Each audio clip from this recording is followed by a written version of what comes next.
I knew you belonged to more than me. The angel told me you belonged to the world, the hope of humanity. But I felt those butterfly wings flutter in my womb when you moved for the first time. No one understood how I could have a baby. I didn't have a husband.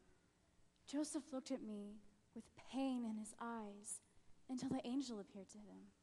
But even then, my parents, my friends, they wanted to believe me, but such a fantastic tale. Those who loved me, even they were filled with wonder, but mostly doubt. And others just thought the worst. We all waited so long for the Messiah. We grew up hearing prophecies that a king would come. And I was no princess. I was such an ordinary girl. Why would God choose me? And why would he do it this way? I knew, though. And Joseph knew. He realized what a gift we'd been given, and he was by my side throughout that long journey back to Bethlehem. Weary and heavy with child, I couldn't wait for a place to lay my head. The world wasn't ready for you, though. Bethlehem certainly didn't open her arms to us.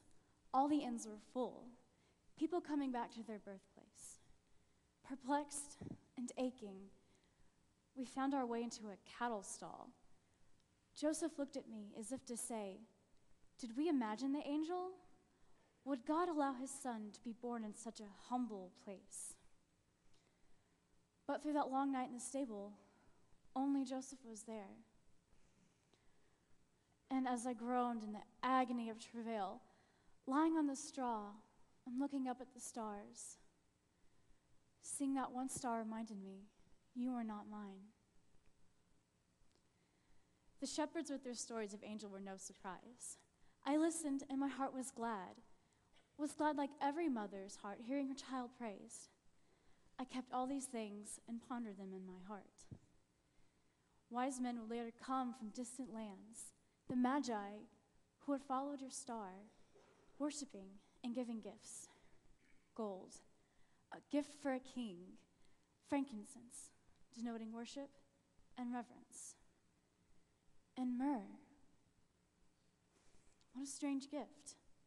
Bitterness, pain, suffering. What did these have to do with you, the Savior of the world? God tried to warn me that a sword would pierce my heart, but nothing could have prepared me for the future. My son, with just the hint of a curl in his hair like mine, the one I thought the world wanted, executed as a criminal. The ways of God are past our knowing. Why did he choose me, a common girl, though from the royal line of David? Through all the pain that night, and all the pain that would follow, far greater than the pain of travail, I could not see God's hand. And at times, I thought he had forgotten us.